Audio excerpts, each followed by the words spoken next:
My name is Mark Lowell. I'm Chair of the Select Board. I'd like to call the Select Board meeting to order on Monday evening, August 15, 2022 at 7 p.m. I'm joined by Vice Chair Adam Dash. Good evening, Adam. Good evening, Mark. Member Roy Opstein. Good evening, Roy. Good evening, everybody. And our Town Administrator, Patrice Gowden. Good evening. Okay, folks, not an extensive agenda, but we have another important number of important items to go through tonight. We have some community announcements that we'll go through, and then we'll ask for comments from town residents. The town administrator will report out on the budget schedule for fiscal 24. So we have a salt shed condition update. Is Jay Marcotte director? Yes. Not yet, Jay. Yeah, but you can come up. Recreation Department fall programs, is Brandon going to be here for that? No, that's just related to the announcement. Okay. We're excited that we have an introduction and badge pinning of a new firefighter. The chief is here along with a number of other folks live tonight, so we have a lot of fans in the audience, folks.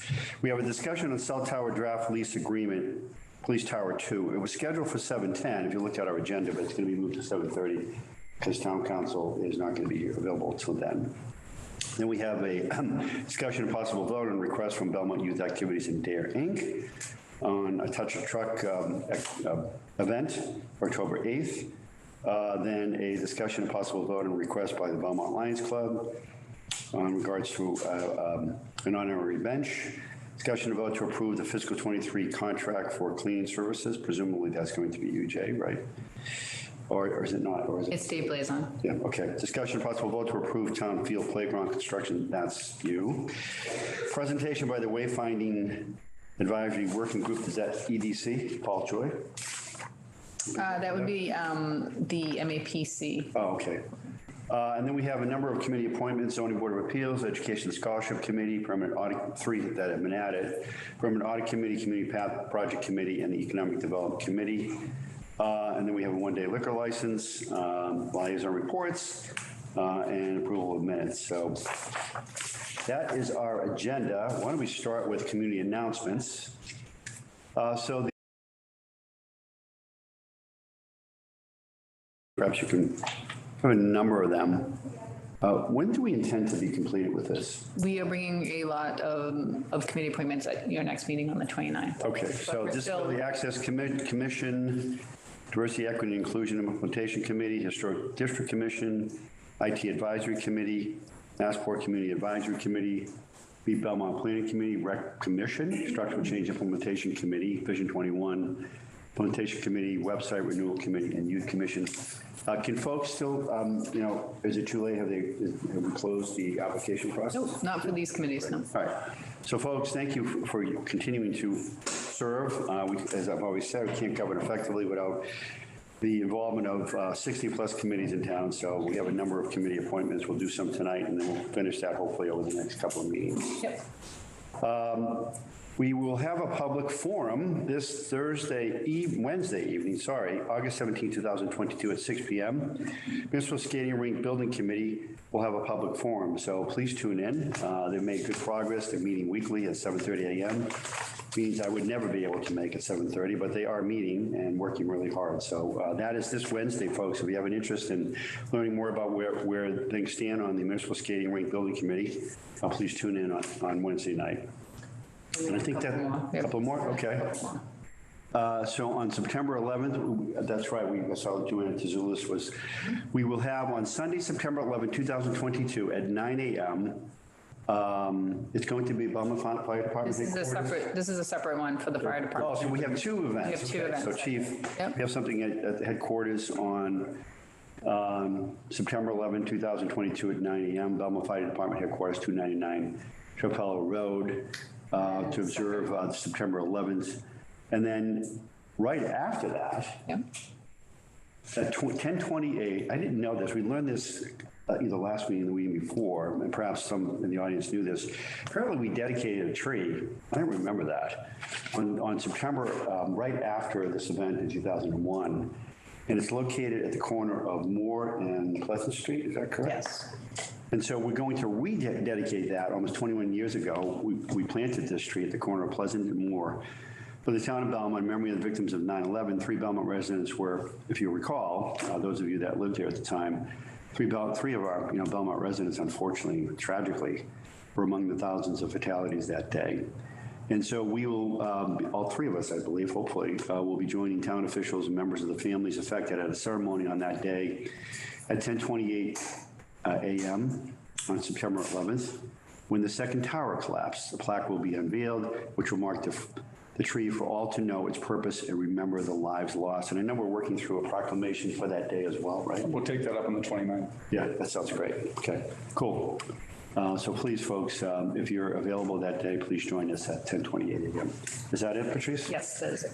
All right, so other than all of the items I mentioned on tonight's agenda, are there any comments from anyone here in the audience or questions from town residents or anyone attending? And Jeff Lubian has raised his hand. So do you want to admit Jeff? Sure. Please. Jeff. Hello, can you hear me? Yes, we can. Good evening, Mr. Chair and fellow Select Board members. Jeff Lubian, Town Meeting Member Precinct 7 and Chair of the Warrant Committee.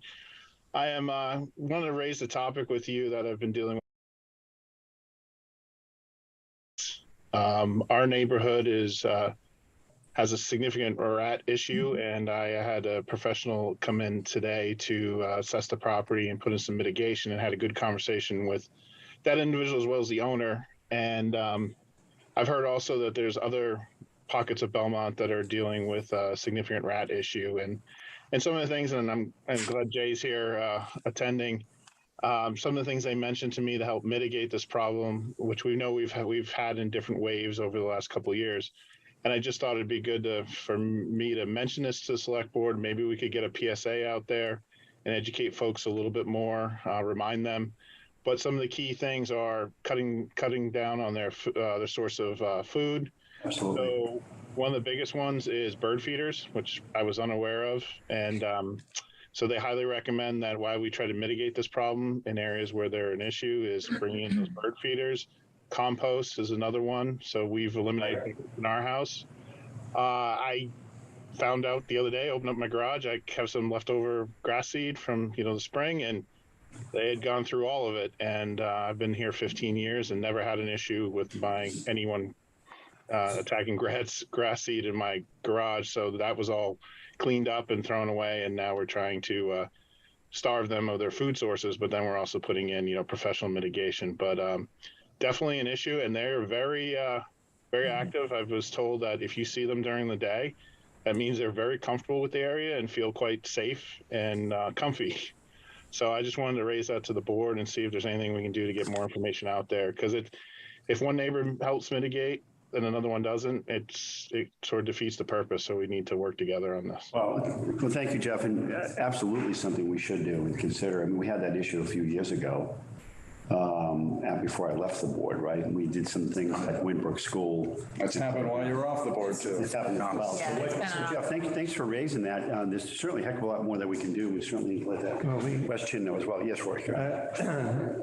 This actually came up when I was visiting Jeff also a couple of weeks ago. Saw rats? Yes, and they ran right in front of us. Oh, God. This is when I brought it up with Patrice and Jay, and because there were complaints really coming from all parts of town.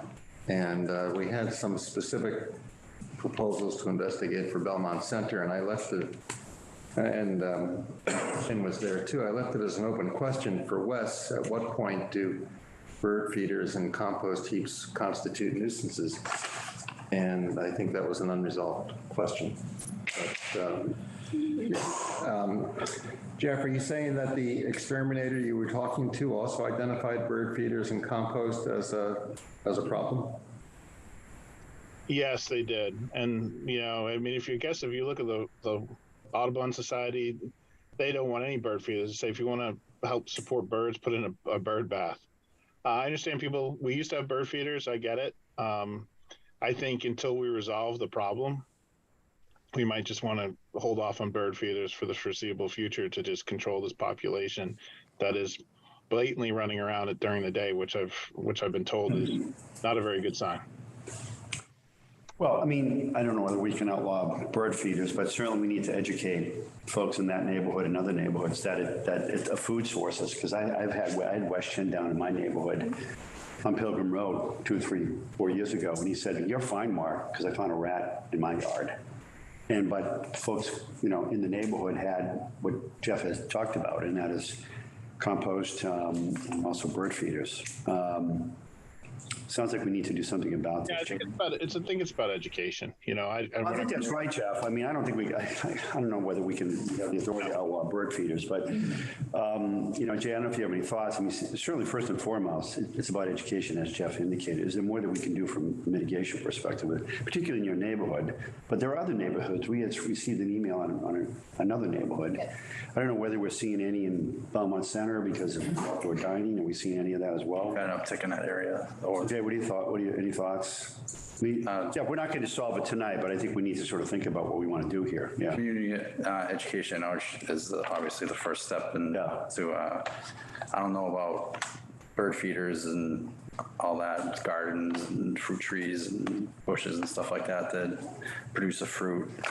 Those things are all targets that rats and mice love to go after. In construction as well. I mean, we've had that in our neighborhoods from the high school construction when that started and they were pile driving, we got rats from that. So Keep your trash inside, keep it bagged. Why don't we do this? Let's, perhaps we need to, I don't know if folks check our website, but maybe we need to post some information about this. or have the health department. You said Wes was down at the area investigating? Well, Wes was at the meeting that Patrice and Jay and I had a couple of weeks ago. Can we perhaps ask Wes to go down and investigate this particular area? And maybe, I think he was very helpful because, look, in an educational way, ringing doorbells or seeing folks outdoors and saying, look, we've had an issue with rats, and one of the things that attracts them, of course, is a food source. If you have these kinds of things in your yard, it might be helpful to sort of remove them for the time being. Or a reverse 311 call or something like that. That's a great idea. From the I health like that a lot. department, like I'm the West, the health director, just letting you know, uptick in rats and nothing. So. Okay. I have someone in the audience raise their hand. Why don't you come to the mic here? Thanks. You here for this particular issue? I'm here for the rat issue. Okay. Yeah, Allison Lake, precinct. Hey, Allison, how are you? Town meeting member. How are you, Mark? Can I answer it first? I just wanted to say that the rat issue is definitely apparent in the Belmont Center area as well. I've actually had several residents specifically contact me about rats in the Belmont Center area, and I asked, does it seem like it's more since Mornings, Allison, or during when folks are eating? like eating out? daytime, nighttime, all the time. And I said, well, do you think the outdoor dining is contributing to it? I was trying to figure out besides the construction, obviously, probably. And she said she didn't think it was necessarily the outside dining, but maybe more needing a little more care to the, maybe the big trash bins, maybe outside. We're emptying those, I think, because we The only day we don't empty them is Sunday. so they overflowing on a Sunday after Saturday evening dinner? Depends on how. Also, we'll look at that. I mean, if they're overflowing, we'll have to sort of address. What about in your neighborhood, in the Wimbrick area where you live? So far, so good in the Windbrook area. No, because the Windbrook playground was. Thanks for your comment. So, Jeff, thanks for bringing that to our attention. There's more that we need to do, obviously, and I think I'd like to reverse 311. I just, if you're doing information to tell people. And maybe ask Wes to contact Jeff Lubian and go down and visit his neighborhood and whatever other neighborhoods. Any other thoughts, Jeff? It's going to take a holistic approach to try to. Yeah, we had that issue at Wimbrook, right? It took a long time to sort of eradicate them. I haven't heard any further complaints about that, but you're hearing Belmont Center, other neighborhoods, right? I heard Grove Street was also had some challenges not too long ago. Grove Street has a chipmunk issue more than a rat issue. I think I asked Wes this as well. Winter months, they're still here. I mean, it's not like they go away. Around. Yeah, right. Okay. Thank you, Jeff. Anything further? No, I appreciate it. And again, I think it's just about educating the public. Yeah, clearly. Yeah. Sorry about your situation there. No worries. We'll take care of it. Thank Okay, you. cool. All right. Any other, Judith Feinley, can you admit her, please? Good evening, Judith. Good evening. I simply wanted to emphasize. Please identify yourself, I Judith. beg your pardon. Judith Feinley, Town Meeting Member, Precinct 6.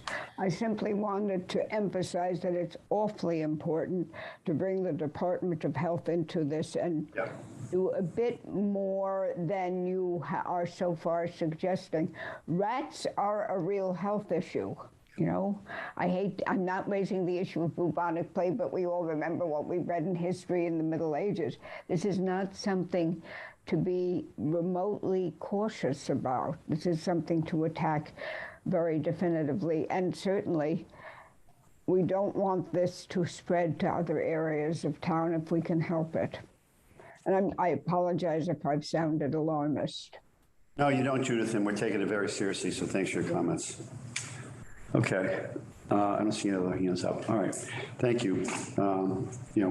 We'll take some action. Yeah, and just so the public knows, the Board of Health does send out letters to homeowners and businesses if they do have rat issues that we are. Yeah, I mean, I know, but I remember when Wes walked my neighborhood, it was really helpful. Well, for a while, they were tracking the rats and where they were located and mapping complaints on the GIS map. We'll have to see where we go. That's awful.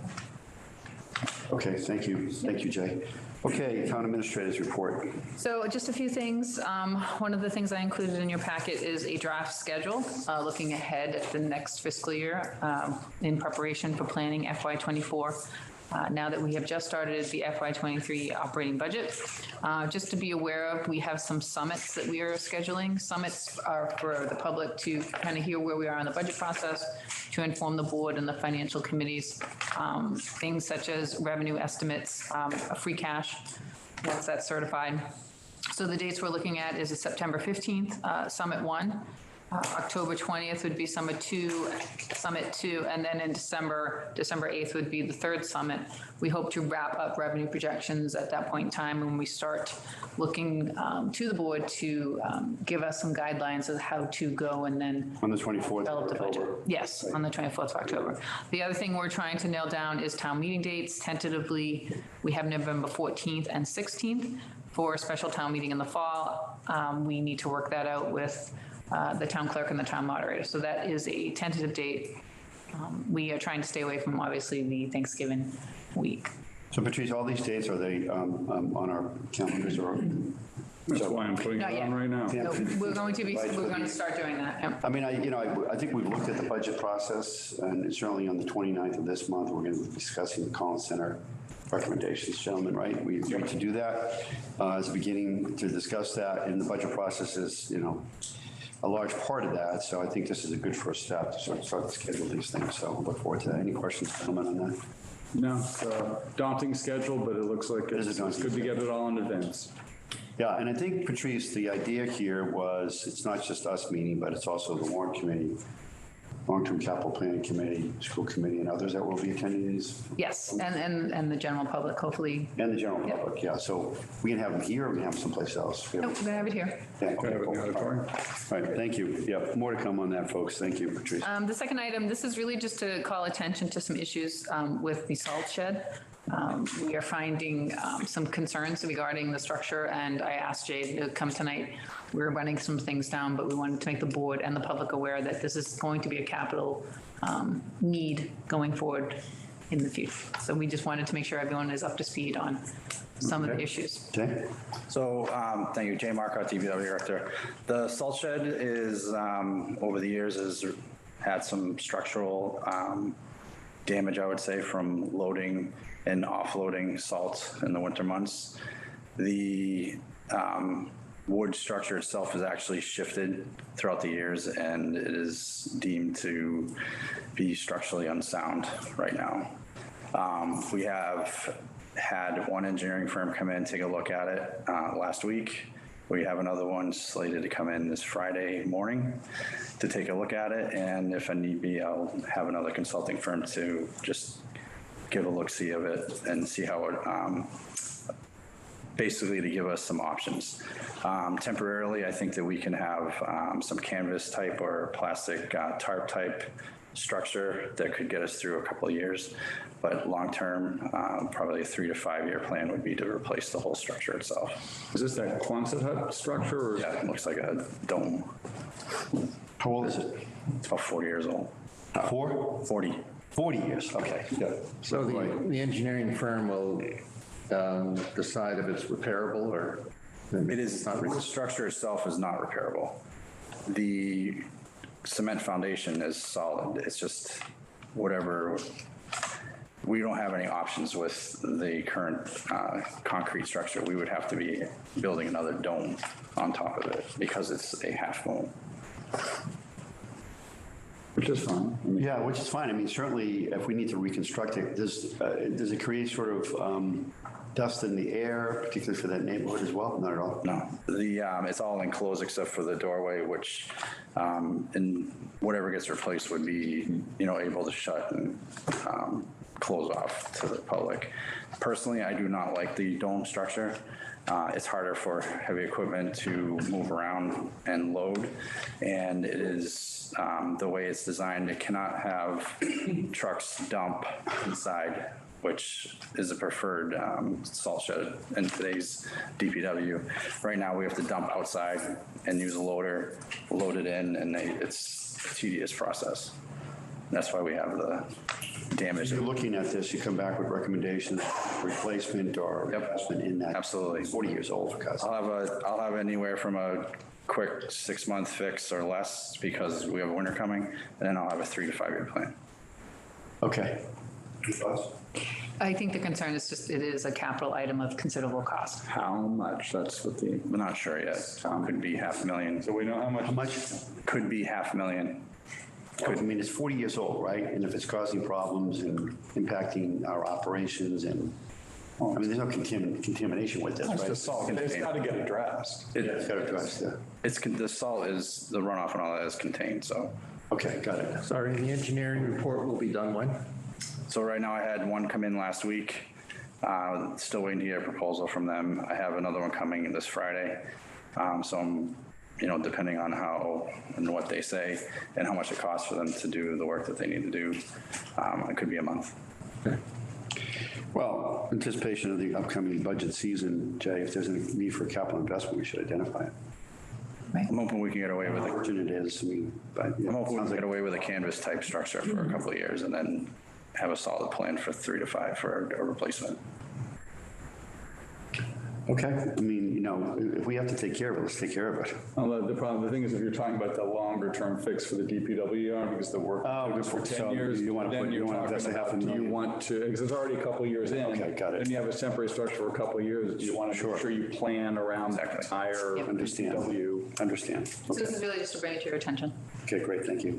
Thank you. Thanks, Jay. The rec department, Yep. what a program, it's really robust. Yeah, so one of the things, the reason why I wanted to put this on my town administrator report is to really show really the leaps and bounds of the recreation department over the last couple of years in terms of the fall programs, not only the amount of offerings, but the program itself, the way it's been put together. And it's a really good product. And I think the recreation department's doing a fabulous job in putting out recreational programs for the town. Oh, they have really cool stuff. People really should take, I don't know if enough people take advantage of it or realize it's there, but there's a program for all sorts of stuff. They're not all athletic. either. How widely is this distributed, Patrice? We try to get it out to all areas of the town and the schools. Okay, But, I mean, I can tell you one of the programs sold out in the first week. okay, so participation has increased, but there's Yes. so many programs Like here. dancing and Think about swimming and skating and Come on, archery and That's karate. great. I Well, mean, thank you Brandon name for it. his efforts. Really appreciate that. And that concludes my report. Okay, great, thank you. All right, with that, I'm pleased to, next topic of discussion is an introduction and badge pinning of a new firefighter. Chief DeStefano, you want to join us? Thank you, Chairman Twill, Chief David DeStefano, Belmont Fire Department. Tonight, we're here to welcome a new member to the department, firefighter on probation, Alec Thompson. Alec, if you could join me up here, please.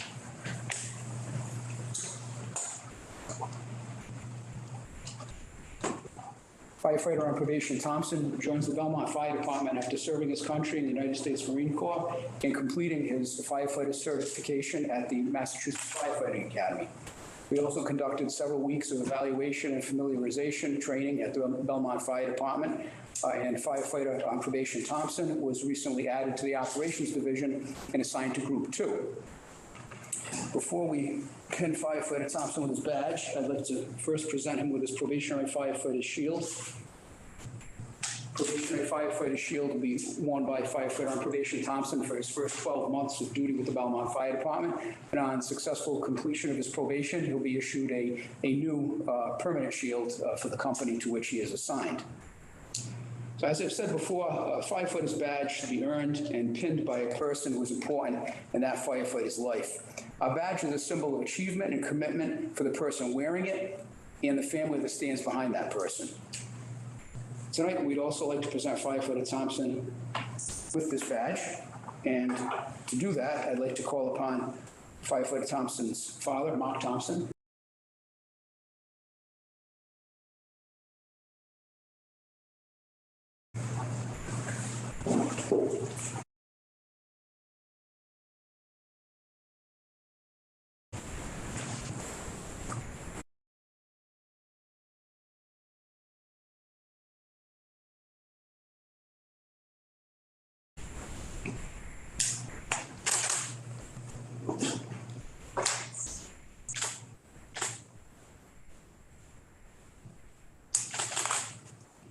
Congratulations.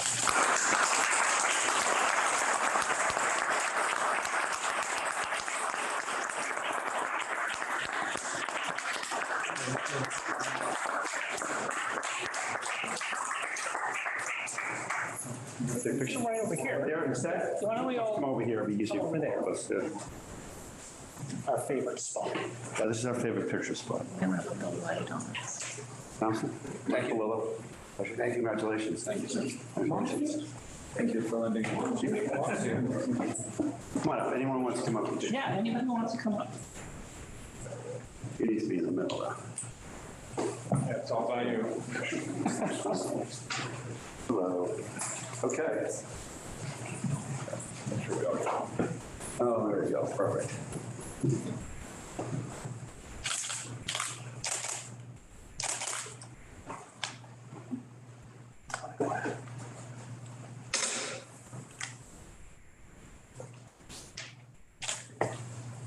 Sorry.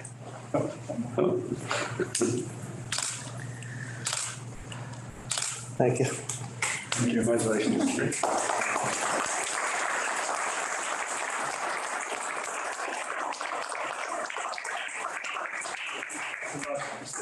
Thanks, sir.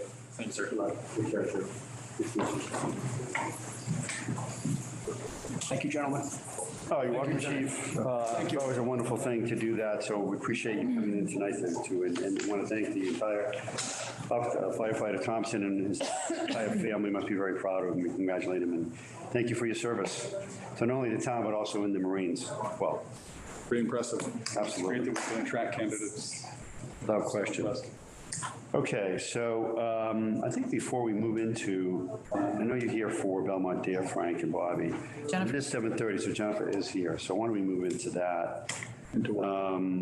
Discussion on cell tower draft lease agreement. We're about 20 minutes behind. Sorry. Why don't we move into that? Jennifer, good evening. How are you? Good evening, everyone. Thank you for having me on this evening. Welcome. This has been a process. So Please just identify yourself. Jennifer, please identify of yourself course, first. Jennifer Yeah. Platt at Anderson Krieger Yeah, okay. Great, thank you. here on behalf of the town. And just to give a very quick update to the board and to the members of the audience, this is for the cell tower, SBA cell tower lease on top of the police station. Back in 2019, the town put out an RFP for a new lease for a cell tower provider. We had one respondent. And since that time, we have been working with the SBA to get a lease in place. There's been a laundry list of events that have happened, including a number of people leaving from SBA, the tenant, over this, 3-year period now. But we've gotten to a point where there is a lease that is in execution form. And just sort of to cap the highlights, it's retroactive to when their existing lease, because they are an existing tenant on the police station, back to 2019, going forward for 20 years.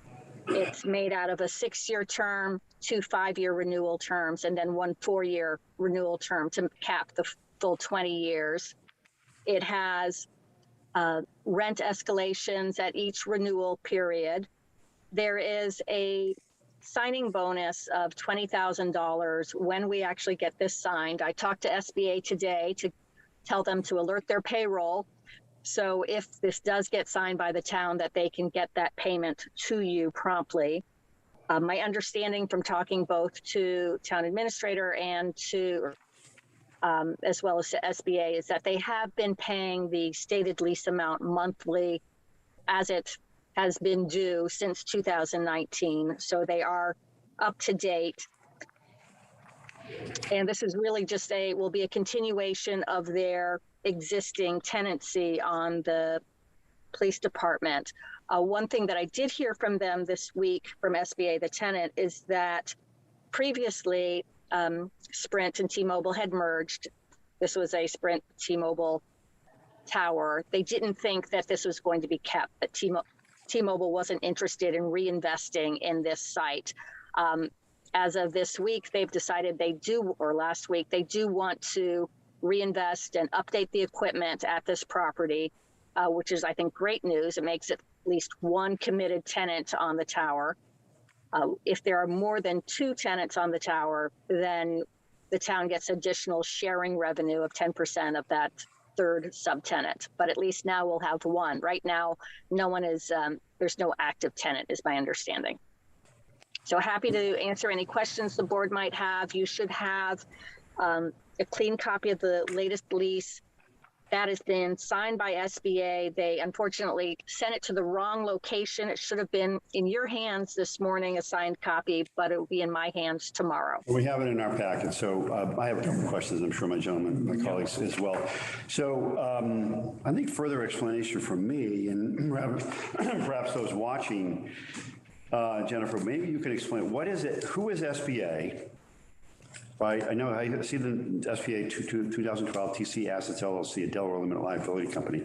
They're the ones that are in privity to the town and leasing this tower. Do they then sublease to mobile carriers? Is that how this works? So SBA is in the business of ownership and management of cell towers.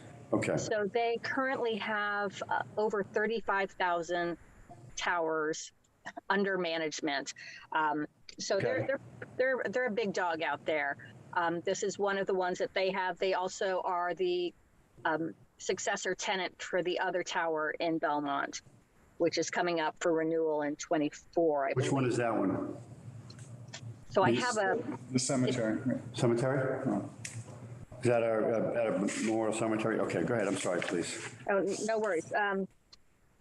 So they're a big management company, and so they own the towers and they sublease or lease. They own or lease towers and then they sublet to carriers. Correct. That's their business. Okay, great. That's helpful. Yeah. And right now, I mean, this is a renewal of a contract that's been in place. But has there been additional leasing of that tower by telephone mobile carriers? No, you're saying we haven't had any other tenants there. Correct. That they have, SBA has been continuing to pay what should be the lease rate, even though this agreement is not yet under contract. But they did not have a tenant. So they're leasing, but they're not getting any revenue from the lease. I'm sorry, John. That's correct. Yeah. That is correct. They're also looking to add, but we're not allowing them to until we get the lease. No, I think that makes sense. Well, I think those are good clarifying questions, Mark. I had some questions, Jennifer. I understand that the town's responsible for the building and the roof and the backup generator, and the tenant's responsible for the equipment. Who's responsible for the actual pole? It doesn't say in the agreement what the pole is characterized as. So the pole is equipment. So it is theirs. They own it and are responsible for it. They're required to operate it, and at the end of the term, they're required to remove it. The town does hold and still continues to hold a removal bond. So at the end of the 20 years or the end of the term, should they not remove it, we have some funds set aside through a removal bond to allow the town to get the equipment off the roof. Good. And you mentioned the 10% revenue from the subcontract. I don't see that in this lease. That's, I believe, in section 6.2 is the revenue share. Tenant may sublet and hold on part. Got it. Tenant shall pay the town 10% of any sublease. Okay, great. And let's see. Is the tenant being assessed personal property taxes like the substation? It says we can, but are we? I'd have to ask Dan. That's a really good Yeah, question. that's a great question. Definitely should. Take money, money's money. It's not going to be a ton, but it's something. And we certainly are charging at the substation. And it says that the town can require a structural review by the tenant. Have we done that? So I believe when they were renovating the police station, we did some work on the structure. Before, and they said it was, We looked at the tower, it's in good shape. Yeah. Be okay. Yeah, but we're allowed to regularly request one under the terms of that contract. Just didn't know if we were going to do it or not. Because I know the structure was years ago. Mark asked some of my other questions. So yeah, I mean, sounds like those are all the right answers I was looking for. It'd be nice to wrap this up. And presumably this is market rate, right? well, actually, could I ask a couple of Yeah, of questions course, on that one? please do, yeah. How was this lease rate determined? So it was a public RFP. This was the one and only respondent to the town's RFP. And this was the rate that came back in that RFP. So this is a rate that they offered? Correct. And I can't, the RFP was done before I was involved, so I can't recall if there was a minimum rate set in that RFP. I will say that this is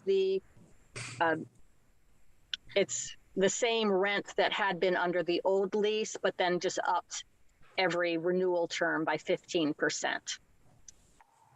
To Roy's point, is this sort of what other towns are getting for similar situations? I would have to go and compare against some of the other. We're Yeah, but they captive managed- audience, folks. I mean, that's what they're offering. Well, if they manage 35,000 towers, there must be comparable towers around to validate this rate. But the other question I had goes back to, I guess it's now section 3.3, which goes to what happens if there's equipment installed next door. Mm-hmm. We had some discussion about that last time, and I have to say I'm still puzzled by the language in this draft, because it says that if some other, to paraphrase, if some other operator wants to install similar equipment in an adjacent parcel, which would be the light department building, they can only do that if the tenant of the police station agrees. And why are we giving them a veto on that? So I believe the intent is that any new equipment that the town allows won't cause measurable interference. Well, it says that, but then it says, in addition, on any adjacent parcel, there will not be, we won't permit another person for any of the uses permitted herein, which is a communications tower, or grant any interest without the prior written consent of the tenant.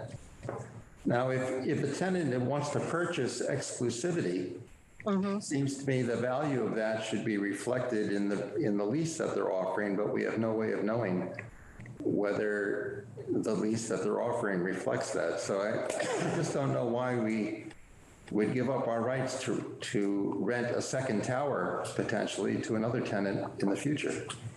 I think that's a very good point, and thank you for pointing that out, because I think it does make sense for the town to say we won't allow a new tenant to come in that's going to cause interference with a right that we've already granted. But I agree with you. I think this sole discretion is perhaps too much. I thought we had almost the same discussion last time, and it doesn't look like this language was Where's the language? adjusted. It's at the end of 3.3. I think we did have a discussion that there weren't any towers either on adjacent land or contemplated. Doesn't mean something couldn't be in the future. Well, in 5 years or 6 years, we don't know what we're going to do to this substation. It's going to be decommissioned. Is there We may end adjacent up doing land that something. is owned by the town? Yes. Yeah. So just to be clear, the old electric light building is a separate parcel And it very well could be sold off in the future. Well, if it's sold, then it would be out of our hands, but if we still Okay. own it, But if the town retained it, if the, Well, I can understand interference, but Roy makes a good point. I still haven't found that language of you. Yeah, no, it talks about how that the town agrees not to permit installation of communications equipment which will cause measurable interference, as defined by the FCC, which is fine. And then it says, or use or suffer or permit another person to use any portion of the premises or any adjacent parcel of land now or hereafter owned, leased, or managed by the town for any of the uses permitted herein or other similar uses hereto, or grant an interest to someone else to do it. So, no, Roy's right, because there's the or in there. Can we strike that, Jennifer? I'm Well, sorry, go ahead. or just tie it all to measurable interference. Well, obviously, you can't have two towers next to each other. Agreed. Neither of them will work. But other than that, I don't see why they would care. but the interference is covered in the first half of the sentence when it True. talks about the building or any adjacent You can parcel. just put a period and end the rest of the sentence, end of the rest of the paragraph. I think that's a reasonable change, and I would suggest if you were to approve this, to approve it subject to that change, and then I can run that. Well, and I think, Jennifer, I'm sorry to cut you off, but I think Of course. Roy raised another good point, and that is, I mean, we're somewhat of a sort of, we have one bidder, right? So, but that being said, are the fees that they've quoted here market value? And can we look at that as well? I mean, I don't know how different they are than what the market value might be, but they didn't know at the time when they bid, presumably, that they were going to be the only bidder. So I would assume that at the time when they bid, this is what they presented. We did go back and forth a lot with the fees. Do you think this is market value, market fees?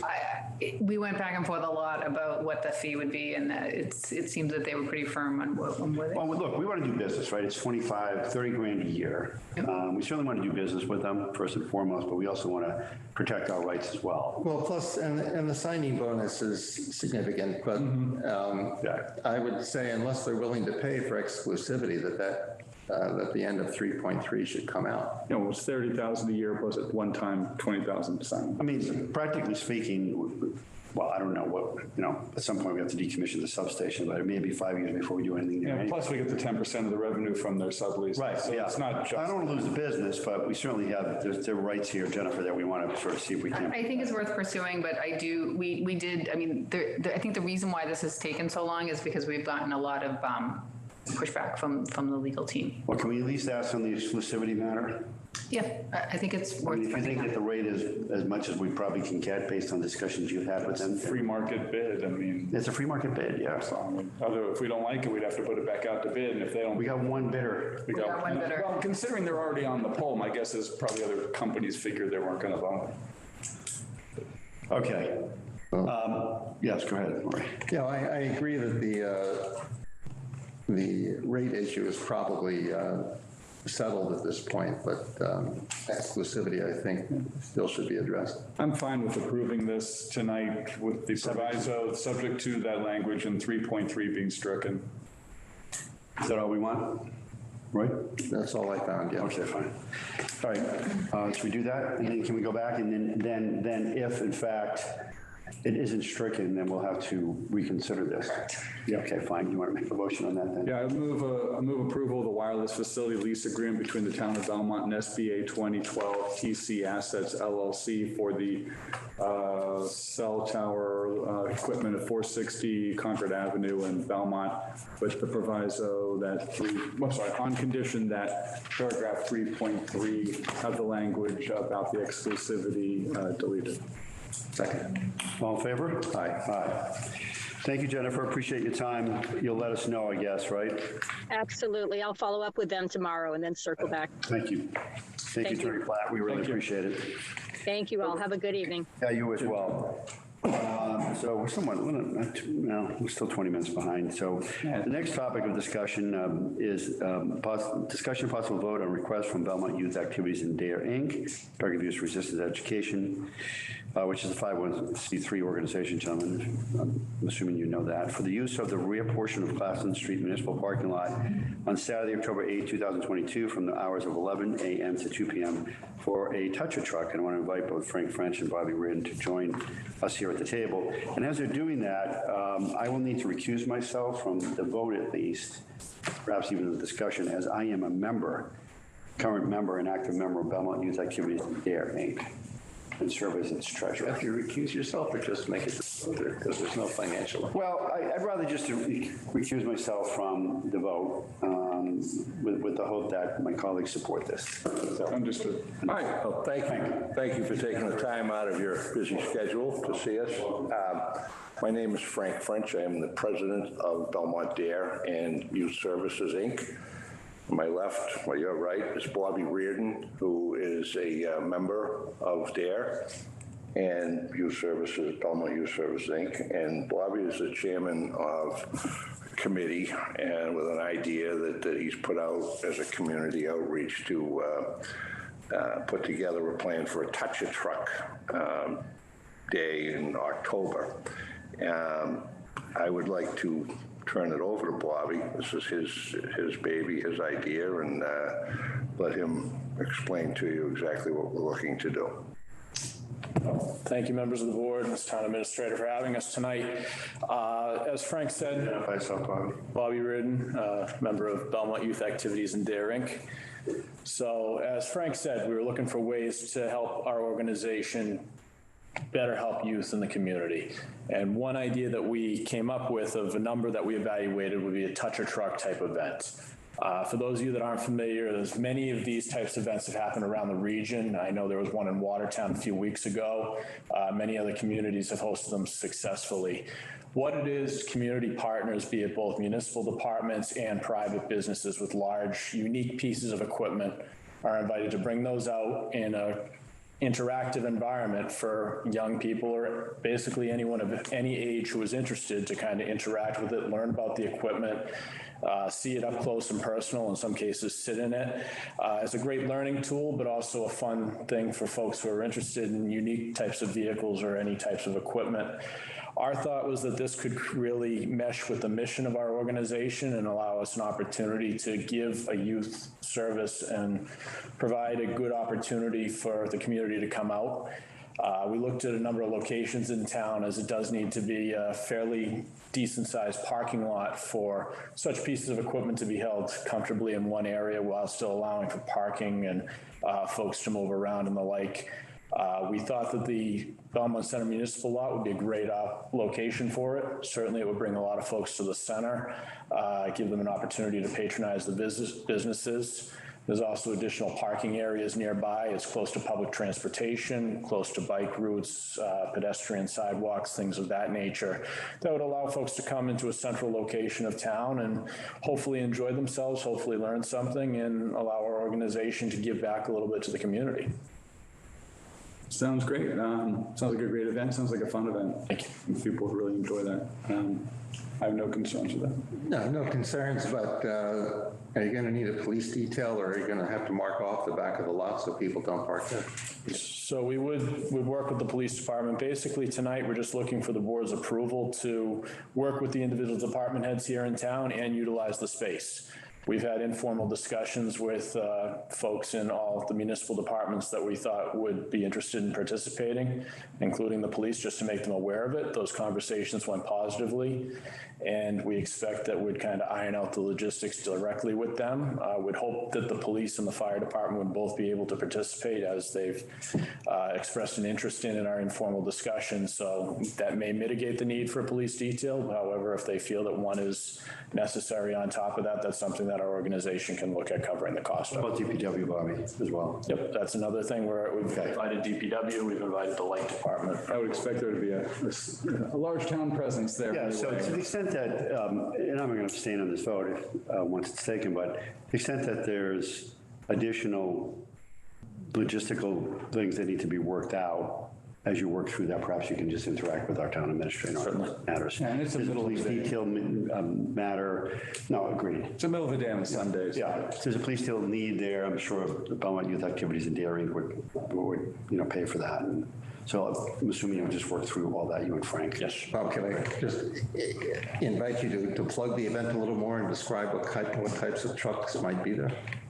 So we'd like to have the municipal departments with larger pieces of equipment, such as the police department, the fire department, public works, light department, all showcase something that they have. Also, I'm sorry? Cool. Yeah, so we'd kind of leave it up to the individual departments. Big trucks. Participants, any room that is beyond the municipal departments would make it available to local businesses that are based or do extensive amounts of business in Belmont. And we'd ask them to kind of keep it unique and look at different vehicles within their inventory that it's not like, hey, it's not the same type of car that we see 15 of every day. We want to see what they have and potentially electric vehicles if they have them, potentially new and improved pieces of equipment that they have, and potentially something that a child may find the most fascinating. I mean, Frank said that he was at one of these events a couple of weeks ago, and the garbage trucks were the biggest hit. Some folks in other levels may find electric vehicles, like we said, the most interesting. I know there's a number of people that have interest in fire trucks, police vehicles.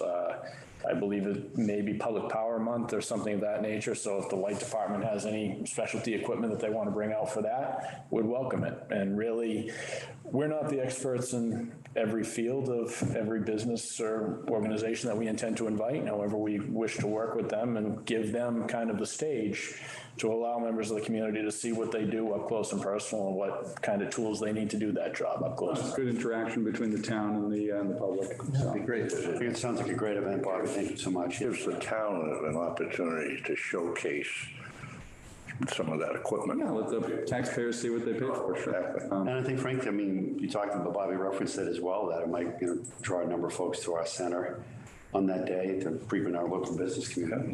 We just need some weather. Well, I know, that's the other, I didn't want to ask. It is October. When you talked about that, I mean, if it rains, Bobby, do we move forward with this or we not? I would really have to kind of look at the date and look at. Yeah, as we get closer. But obviously, if it's going to be a monsoon, I don't think that would. Yeah, we don't want a monsoon, buddy. Although some kids might come out in a monsoon. Yeah, some may, but we want to make sure it's. Equipment to do some work somewhere. Yeah, exactly. I'd move to approve the request from Belmont Youth Activities and Dare Inc. for the use of the rear portion of the Claflin Street Municipal Parking Lot on Sunday, October 8th, 2022, between the hours of 11 a.m. to 2 p.m. for a Touch a Truck event. Second. All in favor? Aye. I abstain.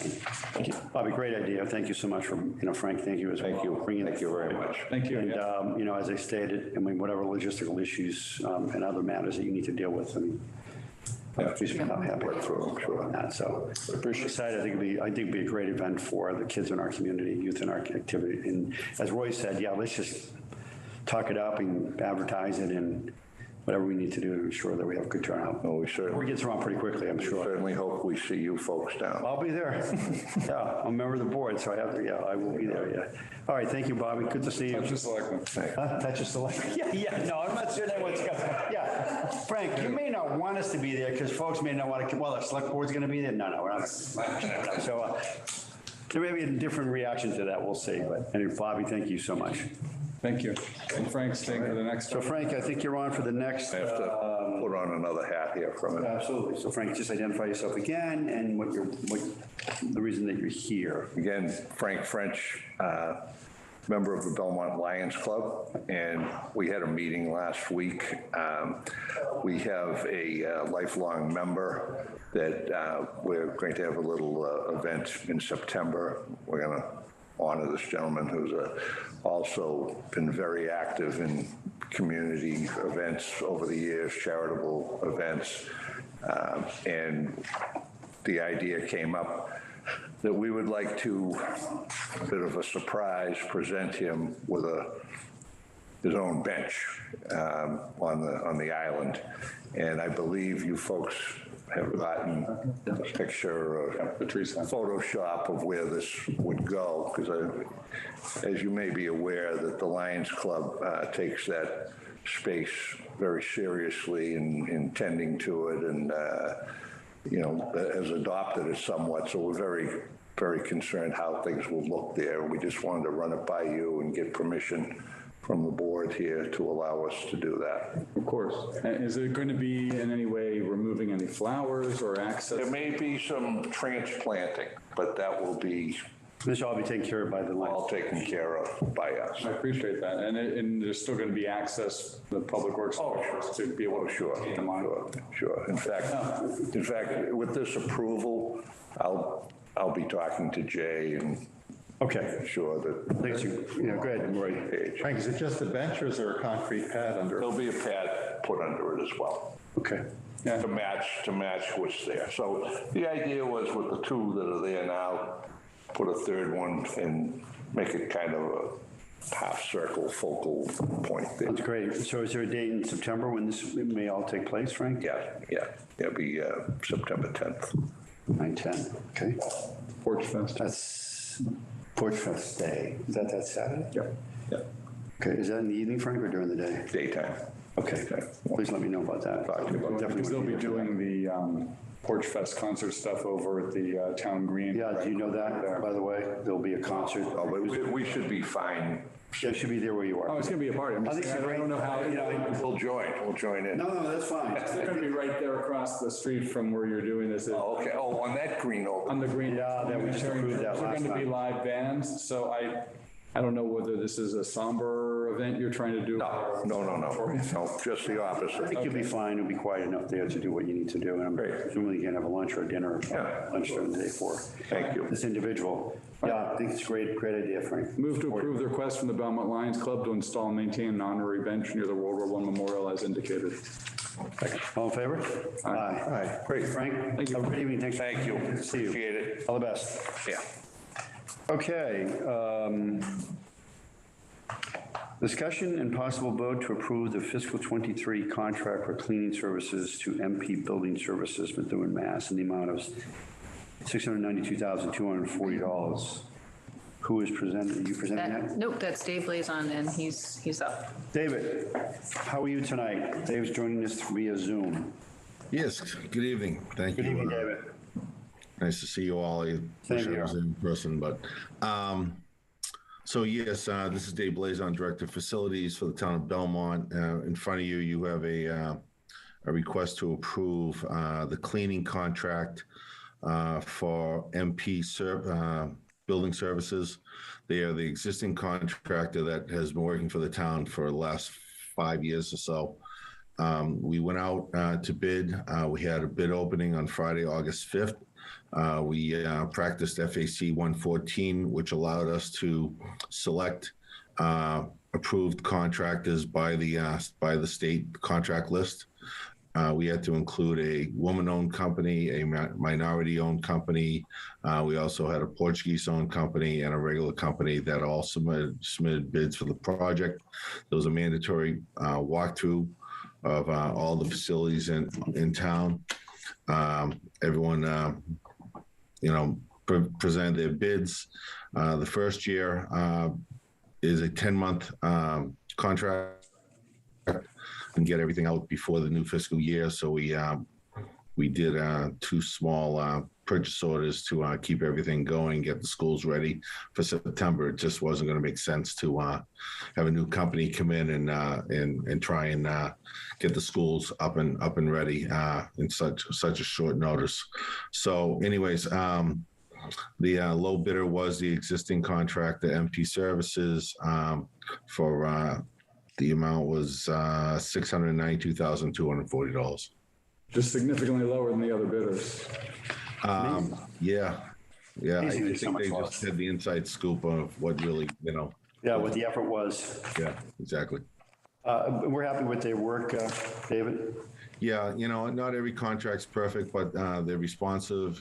Whenever we find an issue, I have immediate contact with the owner and his foremen, and they're on it right away and they fix it. Dave, the scope of this then is all the schools and all of the town buildings? No, this includes just 2 schools. This is the Chenery School and the first phase of the high school. And then the town library, the town hall, the Homer building. School admin building? The Homer building, yeah, and the Beach Street Communities Council on Aging Center. All of the schools are taken care of by school. Town employees. What about the DPW and police station? So the the police station is covered by this contract as well. The DPW is taken care of by another company that was one of the other bidders, who was Compass Facilities. They take care of the DPW because it was an add-on after this contract was already in place, and they also take care of the pool during the summer months.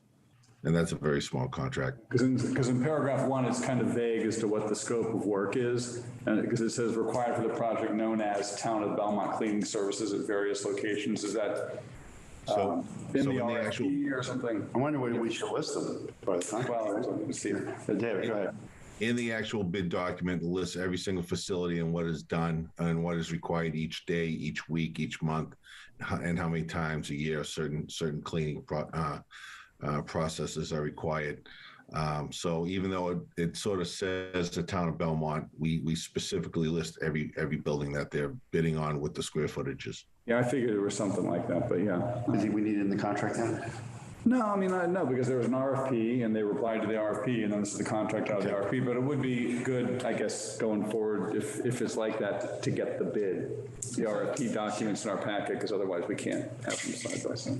Dave, hopefully what I'm about to ask is irrelevant at this point, but if there was another COVID-type episode where attempts would be made to clean or fog the buildings, is that covered by a contract like this, or is that a separate project? Yeah, the other company that cleans the DPW and the pools, Compass Facilities, they have a full crew that I have the ability to call on, and they can come and fog any building is any size. And we've exercised that in a couple circumstances when we had some outbreaks.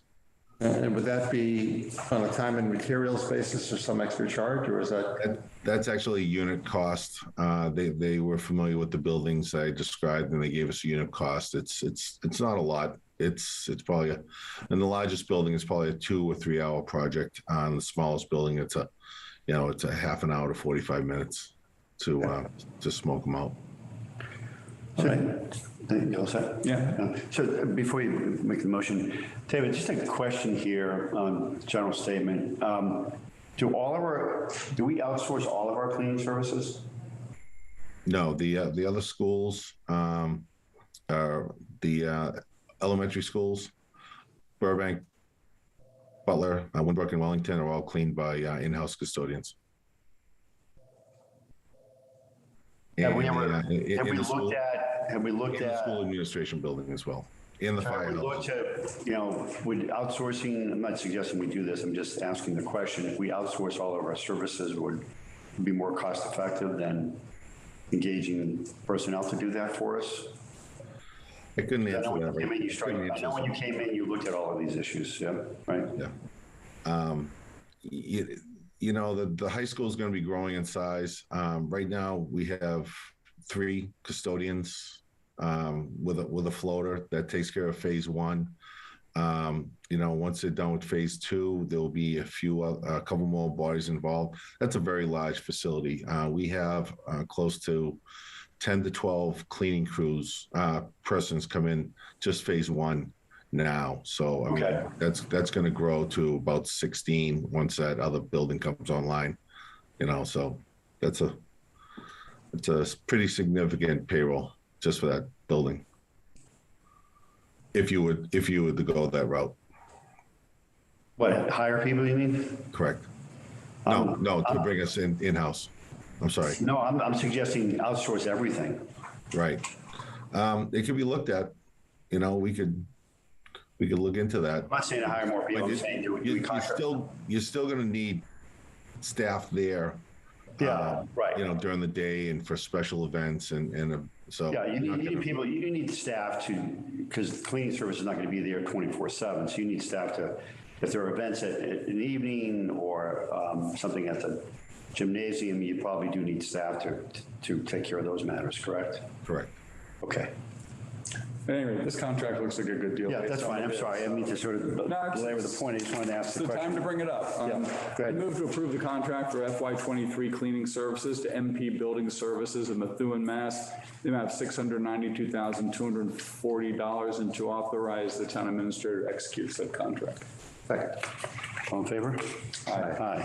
Thank you, David. Have a good evening. Thank you. Have a good Take care. evening. Thank you, Dave. So discussion possible vote to approve Townfield Playground construction renovation contract to MJ Cataldo of Littleton, Mass. Jay? No, It's contract night. It is contract night. Jay, you want to? This is first of May for me. Jay Marcotte, DPW Director. I can't even tell you how relieved I am that we're finally coming forward with a construction contract for Townfield. It's been 6 years in the making. Yeah. And we finally came within budget. So 8 bids were received on July 27th, and for the Townfield Playground Construction Renovation Project. Tabulation of construction bids is attached. The low bidder was Cataldo, MJ Cataldo at $870,000. The schedule for this work is to start sometime in September. We're not sure about mobilization and how long it'll take for them to set up and everything. So we're assuming the mid to end of September with an estimated final completion date of June of 2023. That quick? It's just a playground. Well, yeah, but it's pretty substantial. I wasn't expecting that reaction from you, Mark, because I was going to say it's too slow.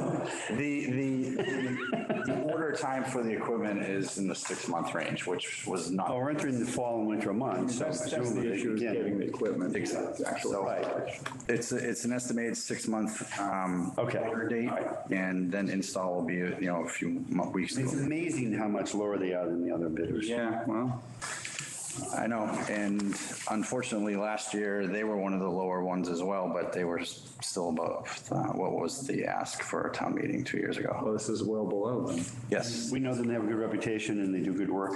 This is a very reputable company. Brandon Fitz, the recreation director, has worked with them in other communities, and this is an outstanding company. Yeah, well, the project was approved by CPA for $1,049,000, and this is Substantially 870, so this is Right. well below, so the money will get returned to the CPA fund. Exactly. That's great. Exactly. And they got a good reputation, and Very good. Like I said, Rec Director Brandon Fitz has worked with them in other communities, Brookline and Dedham. Our consultant, Waterfield Design Group, did background check, and all the reports came back positive. it's in order, and the price is good, and the reputation is good, and it's below budget, which is awesome. Any questions, Roy? No, this looks great. It's really great. Move to approve the contract for the Townfield Playground Construction Renovation to MJ Cataldo of Littleton, Mass. in the amount of $870,000. Second. All in favor? Aye. Rick, Jay, thank you. Thank you. Take care. Have a good evening. Thanks for hanging in there. Okay. The Joy. Oh, Mark joining us by Zoom. Yeah. So we have a presentation. We've had it once. Yep. And so this is another sort of, not a repeat, but an expansion of This is an iteration of the iteration of the wayfinding advisory Based working upon the group. comments that we provided at the last. That's right. Last meeting we had was via Zoom, so now we're live. Mr. Favorman is by Zoom. Good evening, sir. How are you tonight? So Good evening, everyone. perhaps you could set this up for us and yeah, I have some slides too. who's what this is about. And I think Yes, Alison very Link's here as well to comment on it. Or Right. So in the last presentation, we gave you a number of different options with regard to the wayfinding and branding for the Trapella corridor. yes, Mr. Dash came back with some recommendations in terms of iteration and other exploratory ideas. We took those ideas and then we integrated them. And I'm gonna turn it over to you, Mark, because you've got the slides. Mark, perhaps you introduce yourself and what your your background is. And Could I also add that we also received an email from Allison Link with the ideas. Alison's here as well. Yeah. Alison, you want to join us? Come on. Allison, do you want to? Yeah. No, yeah, I mean, Allison had emailed us, or emailed me, Come on up, Allison. after my comment on making wayfinding be more Belmont specific for the plantings, with a fantastic idea, which I think looks really good on the slides we're about. Yeah, so let's go through that. Yeah, I thought it was a fascinating presentation, which at the time. Fantastic idea. So go ahead, Mr. Faberman. Hi, I'm Mark Faberman of Faberman Design, and we are the consultants that have been involved with this project for the last 6 months or so by the Massachusetts Downtown Initiative Program, which is part of the Department of Housing and Community Development. We had many meetings with the advisory group, and we came up with the various approaches. And am I allowed to use the slides? Can I show them yet? Yeah, good. They're there. We can move them along for you. Okay. So we initially came up with 2 directions. One was this tree image. Next slide, please. And then we used cherry blossoms. And that was based on the fact that the Empress of Japan once lived in Belmont, so there was a connection. But Selectman Dash said that maybe we should look at some other options. These are the locations of the elements, no matter what the design will be. And we were very careful to look at placement.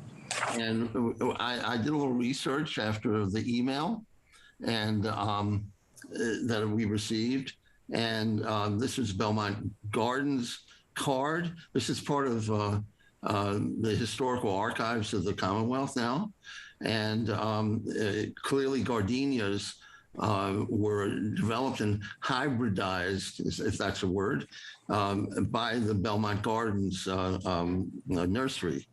And so we took that as a direction to look at. Next slide.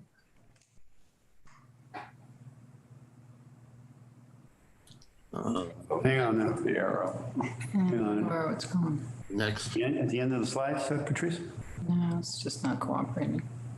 Just close it. That was a pretty cool design, that last one. Hold on. Hang on there. They can see it, just we have to put it up on the screen, Mark. So We can see it, but we want to put it. public needs to be able to see it. Okay, so we looked at red gardenias, we looked at white gardenias, because the white gardenia apparently is called by people in other states and other nurseries the Belmont gardenia. It is not. So, Yeah, it really is, the Belmont gardenia. So we couldn't ask for more in terms of connecting to the community and the history and the beauty of the town of Belmont. We got to throw it up there. Hang on. Not, yeah, you're gonna have to show yours. Yeah, let me do it. Hold on. It's slide D. Yeah, I got it. Hold on. It's all blank. I don't know why it's. I can see it in my book here. Isn't great. All right. Okay, there it is. That's my letter. You can zoom in. Yeah. If you want. Is it the one at the top there? There we go. Yeah. So that's one version with a darker blue, and we have a lighter blue version, and we would like to move on from that and develop a final report for the state, and then have you. This is the lighter blue one? This is the darker one. Okay. And the lighter one was in the slideshow earlier. So, yeah. But what this allows you to do is we're going to, once you choose, once you approve of a design, we will then do a specifications package that you can send out. There's a lighter blue there. Yeah, hold on. Let me see if I can get. I actually like the lighter. Let me see if I can get it. Darker blue looks more purple. I like the lighter blue. I don't like the darker blue. But I like the gardenia. I really like the. I don't know, Allison, if you want to go. Allison, please identify yourself and talk about it. Yeah. Well, I think this is really exciting. Yes, my grandfather received one of the first patents ever on a flower. He actually started growing carnations, but gardenias were the flower of choice for corsages, and they were cost prohibitive for people. So he created a gardenia that was a little less expensive, but still hardy. And your grandfather? My grandfather, Walter E. Lenk, L-E-N-K. It's misspelled on there, but that's okay. He had a business throughout the 20s and 30s in Belmont, and I have interesting pictures if you want to see them. It was all along Sherman Street. It was all greenhouses. It's still called Belmont Gardens. Your dad? Yeah. In the 20s, your grandfather in the 20s and. Yep, all the way up until 1952. Actually, my grandfather unfortunately passed away in 49, so I never had the chance to. My father and his brother, after returning from World War II, who continued with the business. My father has told me that occasionally baseballs from Winbrook School would go a little too far and go through the greenhouse windows. Where is this located, Elsie? So this is Sherman Street. This is on Sherman? Yeah, so 170 Brighton Street is actually from the Frost family, one of the original families in Belmont. I don't know if you want to look at that. That's the house that my father grew up in with his brother, Walter. Okay. And then the greenhouses just went all the way down Sherman Street. And then when my parents got married, they built the house that my husband and I now live in. And we moved back. I moved back to Belmont in 2006 when my mom moved out. So I now live in a very modern house right next to an 1851 house, which is just so interesting. And that's why the whole rest of Sherman Street is more sort of typical, early 50s. It was all built at the same. So if I could read this, at the time it was Mr. Walter Link. Yeah, Walter E. L-E-N-K, who purchased the property and developed his own famous wholesale flower company under the name of Belmont Gardens. Yeah, and at one point, actually, he was providing gardenias to the White House, which is kind of interesting. And we had. He received one of the first patents for a hardy breed of gardenia. He developed, calling it the Belmont Gardenia. This is exactly what we were looking for, and I was mentioning last time something very Belmont specific. Yeah. This is great. Wonderful, Allison. Yeah. I've worked. So the smell of gardenias always reminds me. This is it here. This is the flower that he patented. Yes. Yep. So I've worked with 40 communities dealing with branding and wayfinding and orientation, and this is one of the best examples of one that is really connected to the community and the history and the town context in a very natural and authentic way. This is why the process works. Yeah, to do. So please. Great. So this is the white gardenia on the dark blue. Light blue. This is the one on the light blue. Oh, the light blue. And then there's a red gardenia on light.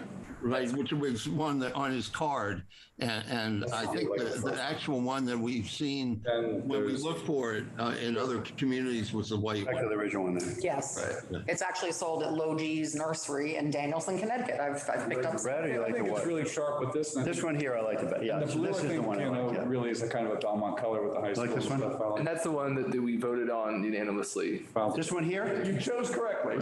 After talking with Mr. Dash. I do like this one. I think this. He did influence your vote, or? I hope not. This is the. No, I mean, I want to hear. No, actually, I do like this one better. Yeah, this is nice. That's beautiful. I think it's beautiful. I think the gardenias, it really speaks Belmont. And if people want to say, what is that? We have a great story to tell. So I think. Okay, so what do you need from us? Just a vote to support? A 3-0 approval. That's what we need. No. My colleague hasn't said anything. What do you think, Roy? Like that? You on this? What are you looking at? Yeah, I think they're all fine. My questions are not really the design, but the planned installations on Trapillo Road. Oh, but that's later. We're just. So why don't we vote on the design? And so you need that, Mark, right, to move forward with sort of thinking about finalizing. And the placement on Trapillo Road and around the Belmont Center, that can be done, way in the future. It doesn't have to be done. Yeah, why don't we vote on the design, then we can talk about the installation. Yeah, I mean, the installation, we don't have the money for the installation of the. No, I know. Last time we talked about it, I said it's great to have this, but we need the cash to. We have to know the cost first. Huh? Right, well, we need the cost, right? Correct. But I just love this idea. And I think we could probably do some. I just to don't the know. extent that we can move forward, at least on parts of this, it just will beautify. It's an iterative based process. We can do a little bit here, we can do a little bit there. Right, but I mean, I think EDC has done a great job here. And go ahead, Roy. I'm no color expert, but my impression is that the lighter blue would actually be more visible. Yeah, you're gonna be contrary. So you prefer the? We have to be unanimous on this, I gentlemen. can accept either one. I'm just saying. You like the red? No, I don't like the red. I like the white. In terms of sheer visibility, I think the lighter blue would be more visible. EDC voted for the darker one. I like the darker. I think the darker stands out more, and I think that because you're going to be looking at it against like the sky and against the buildings and such. Well, we're going to be unanimous. I think it looks more like the Belmont High School blue. Express the preference, so we can. And the problem with the red is I think it takes too much. No. The word Belmont, I think the red, all you see is the red. You don't see the sign. Pull back to the. And that one's more, I think, the sign, the lettering on the sign, and the color of the flowers work together. I'm actually surprised to see a red gardenia because I didn't know that I think the white's the classic, right? Yeah, I'd rather go. Your grandfather, again, created a patent for this. He was issued one of the first patents ever on a flower. He created this story. Yeah, it's pretty cool. It is. And he used ultraviolet rays or something to grow them. Really? Wonderful narrative. It's a wonderful narrative. Yeah. Agreed. No, Okay. Do I have a motion on this? Yeah, I would move that we adopt the recommendation of the Wayfinding Advisory Working Group to have the Belmont wayfinding imagery be this white gardenia on the dark blue. Second. All in favor? Aye. So Paul, could you work with this group to get costs for signs and we can Absolutely. try and figure something out? Can we do this, Paul? I mean, I love this. I mean, it's great. We should have signs on a Zoom call. But I've sent a preliminary individual budget for each sign type. Okay. And we can come up with a budget, and then once we have the specification package done, which we should have early September, you will be able to send out to vendors around the state. If not, can we rely on EDC to sort of work through, yeah. It might be compliance or what. Funding sources too. Funding sources. Or adopt a sign if businesses want to Can we adopt do a that? sign. Exactly. Think about Exactly. that. The model in a lot of communities, it's sometimes companies that are located in the town who want a quick turnaround, a very visible image to share. Banks have community funding projects, and this is a good one for a bank. Well, it beautifies their business, the business community, the business district as well, right? Absolutely. Yes. I think it'd be great to have the corner when you enter Belmont to see a welcome to Belmont like this instead of, sort of, we don't have it all there. Instead of a pothole. Right. So when you're entering from Cambridge, you don't know where Cambridge stops and Belmont starts. This would allow you. Cambridge is where all the money is, and when you hit the Belmont, we're the ones that are financially struggling. So that's how you know. I don't want to disagree with you, but I'm not sure you're right.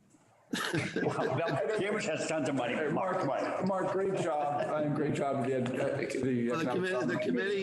committee was very focused, and I think that they were very interested in coming up with a good result, and the goal, I think, was met. I'm very proud of this project. Well, Ms. Fairman, thank you for your efforts. I think you did a great job, and Paul, thank you very much. And I really thank Allison. And Allison for reaching your out. family and for reaching out. I'm very excited. Congratulations to you and your family. What a wonderful I knew story. there was something, but I didn't know exactly what went right at it, so I appreciate it. I'm very proud of your grandfather. So glad everyone. Great. I love historical discussion. Me too. Thank you. All right, so Paul, good luck, and thanks again for moving move things forward in a positive way. Mr. Fairman, have a good evening. Thank you too, sir. Bye-bye. Okay, so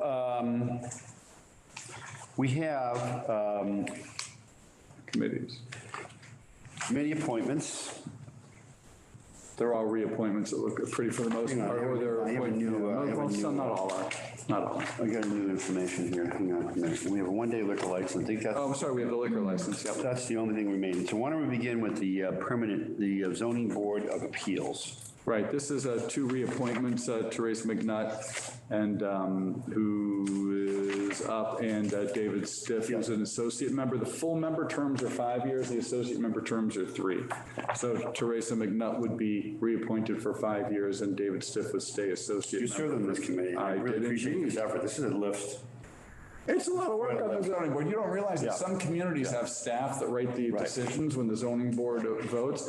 I didn't realize when I got on there that we would write the decisions. They would say, okay, Adam, now this one's yours. Go write the decision on what we voted to do. And you'd be like, oh, okay. I really appreciate the efforts of the entire ZBA. So, yeah. And these are recommended by the chair. Fine. So I would move to appoint Teresa McNutt as a full member for a term expiring June 30th, 2027, and David Stiff, associate member, for a 3-year term expiring June 30th, 2025. Second. All in favor? Aye. Education Scholarship Committee. This is another one, I believe. Some of these don't have a whole lot of these names. This is what the treasurer has provided to us as well? Yeah, these are 2 recommendations that the treasurer, Leslie Aiken and Stephanie King, to be reappointed to the committee for a 3-year term expiring 6/30/2025. Okay. I would make that motion. Second. All in favor? Aye. Permanent Audit Committee. Permanent Audit Committee, we got those, I'm sorry, we got that more recently, so give me. It's just appointment of one individual. Yep, let me just grab the name. It is it's a reappointment for a 3-year term expiring 6/30/2025 for Glenn Logan. Now, I mean, just to comment, we're going to be talking about this at the end of the month. You know, one of the recommendations of Collins Center is that the town moderator appoint the permanent audit committee, but we're not at a point to really get into that tonight, but so I certainly support this. Support this case because the permanent audit committee is eminently qualified to do the job they do anyway. Completely agree, but we are going to sort of perhaps get into sort of that recommendation at some point. But that being said, I'm certainly supportive of Glenn Logan's reappointment. Yeah, and I certainly, we had another good applicant, so certainly hope we can find. Well, isn't this recommended by the? I'm not suggesting not to reappoint Glenn Logan. Yeah. I'm just saying though that Mr. O'Connell, I think, would be good. He's interested in economic development and retirement board and other things. So, I think obviously we can't do the retirement board because we don't appoint that, but if there are other openings, he would be an excellent person. I guess one of the things is, when did PAC come in and present? Did they meet with us at some point? I don't remember. They have not. They have not. Recommendation. You're now on permanent audit committee? Yeah. Should they meet with us at some point here? That was certainly a recommendation of the Collins Center. I think we could try it and see if we think if it's. Well, the Collins Center was who appoints the PAC, but I don't recall meeting with them any in recent memory. I mean, hasn't the audit begun for the 6/30 financials? Or when will it begin? I mean, I have to say the schedule. I've served with these members. They're very talented. They're very good, but the actual work of the committee tends to be very detail oriented on the phrasing of the footnotes and the financial statements and that sort of thing. So it's kind of a technical function. Well, I'm not suggesting that no matter who the appointing authority is, that these individuals aren't qualified. I've served with most of them here. They're very qualified. It goes to actually a somewhat different subject about the whole role of select board liaisons to committees. I think would actually make more sense to transition to a different system where the chairs of the various committees just came in periodically and reported out. I think. Well, I agree with that, actually. Well, one doesn't preclude the other because we do have them. Well, we've always talked about having some of the more sort of active and substantive committees come out and present to us. It's hard to sort of stage that because we have so much business to conduct. So that all being said, have they begun the 6/30 financial statement review yet? Probably not. I'd have to look and see when they're meeting. I mean, it would be helpful because, permanent audit committee is what it is. It's really the oversight committee for our financial management of the town, particularly as it relates to our financial statements. They also have not only just the financial statements and our accountant, CPA firm pines from that, but also has the other report that they provide. Yeah, but we have outside auditors who do the audit. No, clearly, but we can check and see. The financial statements actually originate with the town. Yeah. So I think it would be worthwhile maybe once a year for the permanent audit. Well, I would suggest more because to me, it really creates the kind of visibility around what we do from a financial perspective that we may not be providing at this point. So I think a pre-meeting and then a post-meeting and then going through, we get a one-page memo, but going through sort of some of the, recommendations that they also provide as part of our, excuse me, Craig Peacock is terrific and the firm that we hire is terrific. I've worked with him a number of years as well. So perhaps we can look into, as a liaison, having them come in and discuss with us the beginning of the audit. Sure. That makes sense, gentlemen? Sure. Whatever you like. That being said, a long-winded sort of discussion on a reappointment. So move to reappoint Glenn Logan for a 3-year term expiring 6/30/2025 with the Permanent Audit Committee. Second. All in favor? Aye. So then we have. Okay, so that's PAC, Community Path Project Committee. Yep. So the Community Path Project Committee, we have 4 people who are up for reappointment. We did have some other applicants, but honestly, I think the 4 people are better qualified than the people. Did the current chair recommend these 4? Okay. I would note that two of them, Mark Kagan and Stephen Engler, were only appointed last year when the size of the committee was increased. So they haven't even been on. We're reappointing them, but they've barely been on. Speaking of which, I mean, so thank you. In terms of, because they just recently finalized the RFP for phase 2 of the project, so perhaps to create more visibility around them, maybe once that's finalized and issued, you should have Russ come in and discuss, you know, what's going on with CPPC. Does that make sense? Yep. Patrice? Thank you. Okay. Go ahead, John. I move to reappoint to the Community Path Project Committee Philip Lawrence, Helen Muson, Stephen Engler, and Mark Kagan, all for terms expiring June 30th, 2025. Second. All in favor? Aye. And then finally, economic development. Yeah, Paul, you want to join us? Get this. I know You got a letter? Chair can tell us what his recommendation is instead of me saying it. Introduce yourself, Paul. Paul Joy, co-chair of the Economic Development Committee. So we met as a committee. We invited interested members to come before us to present their ideas. And Marie Warner, who is present behind me tonight, did present. She was the only one. And so as a result, all the committee members that were incredibly impressed with her diligence and her tenacity and her, you know, her just enthusiasm for Belmont. And as a result, we ultimately voted unanimously to support her candidacy. Okay, I support that. And also, you know, keeping in mind, this is the slot for business owner, not in the main business district. So it's a narrow field, even though there's some other applicants on here who look good on paper. And this was the question we had last time, is just to make sure that the person that's being put forward actually fits the specific slot, because I'm not sure that the other people here do, but clearly Marie does, Ben. So you feel comfortable with that, Paul, right? Yes. Okay. And as long as the committee, you know, the chair makes the recommendation and there's a qualified candidate, then I have no problem. I mean, I'm a new chair at this. This is my first go around with all of this. And so I appreciate the patience of the select board in helping us to make this. I think you're doing a great job, and you and Jennifer are doing a great job of sort of leading this committee. Catherine, excuse me. That's okay. Another person. Yeah. Catherine, yeah. leading this committee down a path that's really important for this town. Yes, no. So you're the liaison, so. I am indeed, and proud to say. Sorry, Catherine. The committee's doing great work, and as you've seen already this evening. Yes, clearly. So I would move to appoint Marie Warner for a 2-year term expiring 6/30/2024 to the Economic Development Committee. Second. All in favor? Aye. Thank you, Marie, for coming in tonight. Thanks for your interest in participating. And Paul and Catherine, sorry about that. You know, Paul, perhaps you just 2 minutes just join us, because just to let, I think Adam is aware of this, we met recently with Jerry Dickout of Belmont Center Business Association. Patrice organized the meeting. Jennifer Hewitt was there as well to talk about ways that we can continue to support at least the Belmont Center business community. And Paul, what came of that? So we are meeting as a committee on Wednesday. We're allocating about an hour of our time to the issues that Jerry raised, particularly around zoning. And that we can perhaps help to lead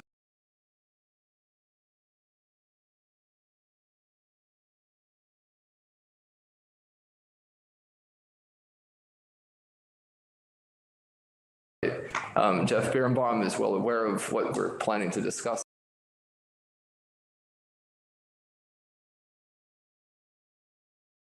from the planning committee. Great. That'd be great. I talked to Mary and all that, so I think I understand the issues. Yeah, thank you. And I think, Adam, I think our process is not that. I think it's more of an education in terms of what our process is. To be honest, other communities it's a complicated thing. No, it's difficult everywhere, to be honest with you. There are places like Cambridge that are really good with a very strong online presence where you can just do everything. And with towns like this, it's not unusual.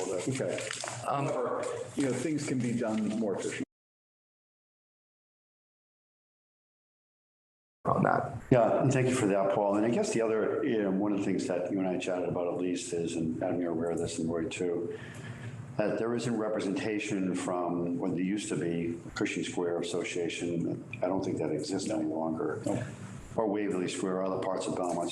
So it should be noted that Mr. Jack Sai's permit for the old 5 and 10 has been approved. So once that's up and running, then he will be a de facto member of. Right. We have a reputation. I don't think it's justified. Well, at least not wholly justified. That we're not a community that it's easier to do business in, and I think we're trying to change that. We are, yeah. It's a perception more than And reality. there's 7 open storefronts now, there's 5, I think Jerry told us, there was 7, now there's 5. We'll get better. No, I know that, so I think. Belmont Place is opening, this has gotten its permit, it's. Right. So this board is committed to continue to support our business community, and thank you you and Catherine for your leadership around moving that forward as well. Okay. All right, thank you, Paul. Thank you.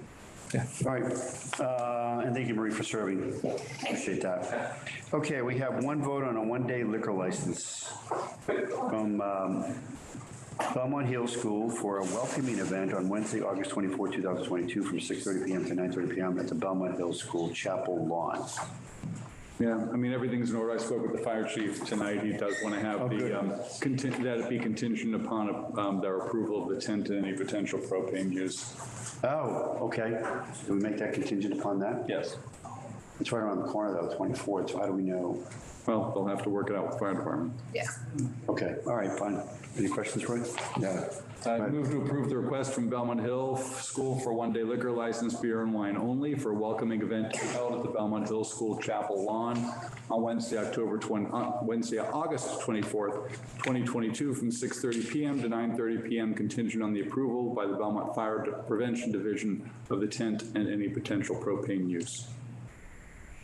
Do I have a second on that? But the approval of the fire department goes to the propane use, not to the tent? Or? He wanted both. He said it was tent as well. It has to be approved. He said it was a large, like 150-person tent. It's not a little pop-up tent. I spoke with him tonight before we started. Okay, that's fine. So he's going to look into this, and to the extent that he can't approve it, the event won't take place. With a tent. They could have an event without the tent. But if they want the tent, they need to get a permit for the tent. I'm fine with the conditions. I'm just saying, how do we run that down? Because we don't have another meeting between now and the 24th. You could authorize me to, if it comes in, to. Well, the motion allows it as long as the fire chief okays it. We're done. Yeah, just for my general edification. So is there a special regulation for tents of a certain size? Of a certain size, yes. Okay. I'm fine with the motion, but to the extent that there needs to be any kind of involvement by the town. Not by us, though. All right, so if the fire chief says this is not appropriate, what happens then? We'll reach out and we'll have a conversation. Well, they could still do it. They just can't have a tent. We'll see if there's anything that we can do to accommodate. All right. I'm assuming they have to make sure there are appropriate exits and aisles. And presumably, Patricia will work with them to the extent there's any sort of concerns. Well, if there's a regulation, there must be some criteria that they meet, and then that's take care of it. Yeah. Yeah. Yes. Second. All in favor? Aye. Okay, any liaison reports, gentlemen? Nope. Nothing on traffic as we approach the school year? No, there will be, but we haven't met actually, so. Okay, all right, fine. Is that something you want to try and do on the 29th? Well, because the next meeting is the 12th. There should be an update. Actually, the most important thing right now is finishing, as far as traffic goes, is finishing the striping on Concord Avenue. I saw that. Yeah, I saw it's already going in.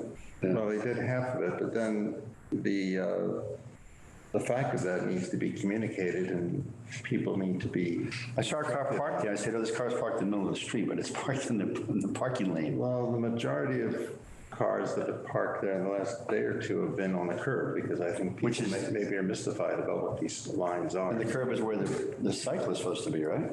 Yes. Well, there needs to be some explanation to the students and the community at large what this is all about, and then if people do end up parking against the curb, we have to come up with an enforcement. Changing behavior. So, I mean, we could also use John's email to send something out. Yeah, no, there will be a way to communicate it, but I think the striping needs to be finished so we can see what. It's all white striping. I thought there was going to be sort of demarcation. I know we're not putting in bollards, but. Well, there's what do you call it? Coloring of the lane. Cross-hatching in certain areas. I thought that was the case, right? Yeah, okay. It doesn't look complete. Well, it's not complete. Yeah, it's not complete, yeah. Well, and I don't know if it's complete on the school side or not. Okay. It's not, but it should, by school. So if there's any action we need to take, should we? And then do signs announcing Yeah. Pickup, drop off, parking restrictions should be. We already approved all that shortly. There's nothing for us to do. We did. Yeah. Okay. But in terms of an update, I'm waiting. Wait, maybe on the 29th, I know it's going to be meeting mostly dedicated to the Collins report recommendation. We have a few other items, but no heavy lifts. We need to ensure that we have a substantive amount of time Yes. to start the discussion amongst us. Okay, great, thanks. All right, any other liaison reports, gentlemen?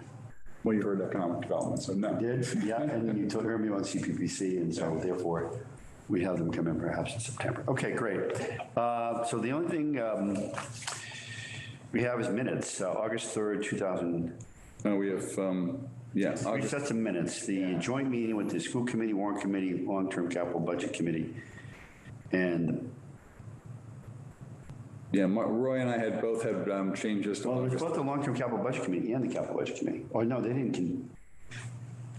I don't Go think ahead, I'm capital sorry. budget Capital budget didn't have a. have a quorum. Yeah, they didn't have a quorum. And the other, yeah, go ahead. So, go ahead, Adam. I was the August 3rd, the meeting, both Roy and I both had comments, they're fine. The only comment I had, Roy, was the assessors, did they have a quorum? Because I didn't think I don't remember them calling the meeting to order. They had 2 members. Did they call the meeting to order? They didn't call the meeting to order. They never called themselves to order. But they never deliberated. Bob Reardon came late, I think. Yeah, but I mean, the fact of the matter is, doesn't your minutes say that they call themselves to order? Not if they didn't call themselves to order, they were there. I think we log in the minutes, they were there. That's a good question. I mean, No, you can log them in as there, but you can't. It says was called to order, okay. They did have a quorum. They weren't called to order. They weren't. they were not called to order. All right, so you could say the Board of Assessors, I don't know, Chuck Laverty and Bob Reardon were present from the Board of Assessors. Yeah, can we make that change? With that change, I'm happy, the rest is fine. All right. Move approval of the minutes of August 3rd, 2022 as amended. Second. All in favor? Aye. All right, the 8th, the regular meeting, and August 8th, regular meeting, and 2 executive sessions. Those were all fine. Move approval of the August 8th, 2022 regular meeting. Minutes. On the August 8th, 2022, both executive session minutes. Do you have any comments? No, I'm blanking. I don't think I actually reviewed them.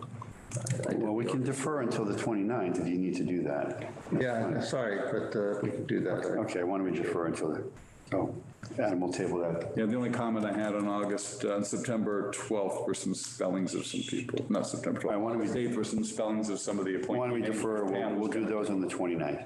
I mean, I'd like to post them sooner than that, but at this point, this is where we are. Well, we're within the legal limit. Yeah, we are. Okay, fine.